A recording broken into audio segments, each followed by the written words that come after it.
you want to be in fashion, say in PR or as a journalist, it's really important to understand the world outside of fashion.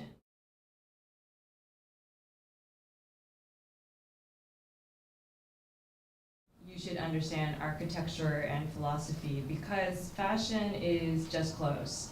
What animates the clothing is art and architecture and design. Graphic design and like photography and arts, you know, like it all has to do with fashion at some point. So it also opens up this other world to you, you know, like you get access. If you're good at what you're doing, you get access to all these people. During curating this show, we did a video interview with Zhang Toy, and he was talking about his, the first time he came out in Vogue, which was March 1990.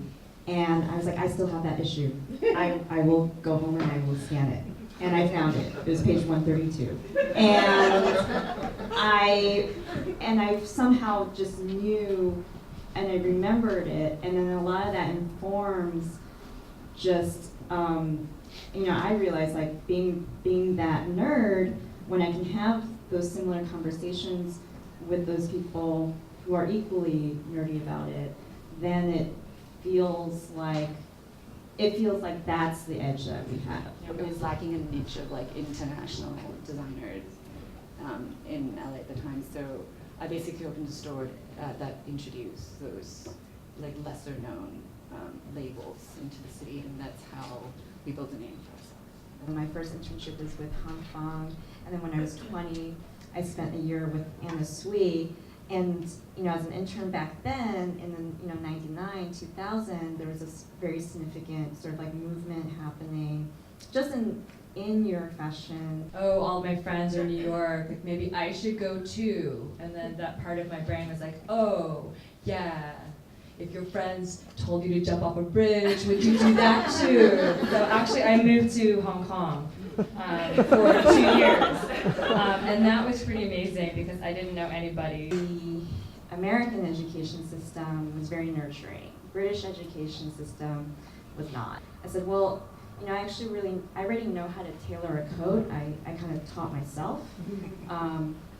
And she said, well, great, go find something else to do.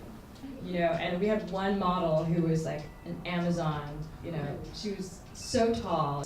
She forgot to tell us that she had a size like 42 foot, which is like, boy zone. And I remember just looking through all the Jimmy Choo shoes, like, oh my, there's gotta be something. Okay, we're gonna just make this really great decision. We're gonna just send her out on the runway, no shoes. Everyone's gonna think it's on purpose, it's gonna be like really fresh. And she did that. The thing is, like, we just had no idea what we were doing. And then as a 19-year-old, you're kind of thrown into the trenches, dressing the models and organizing the shoes, making sure look one shoes are with look one. I kind of quickly sort of started writing about fashion for the newspaper, and I worked for this retailer called Joyce, which is like the kind of Barney's of Hong Kong, and they allowed me to travel to the main shows in Milan and Paris, and it kind of opened up my eyes. What they don't tell you when you start a business on your own is it's going to be probably 70% business, 30% creativity. I think PR is sort of very small steps. Putting shoes in bags is what I tell my interns.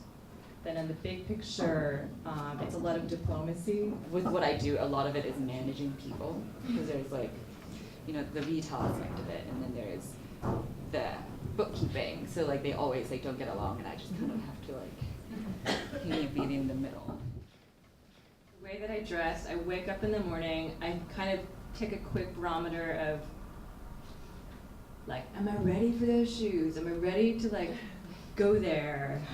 Or do I want to fall on the old standby? Like I need routine right now. I need some stability. And like when I approach clothes, it starts when I'm shopping for them. Like I'll go into a store or like on eBay or whatever, and then I would think of how think of what I would do with this piece of clothing, and how I'd wear it and how long it'll last. I usually try to like find things that would last forever, you know. My mom always says it's bad PR on my end to say that I don't really put too much thought into like what I wear if I'm a designer, but I'm also very like if I can make the decision in 3 seconds, I have the rest of the time to spend on their work.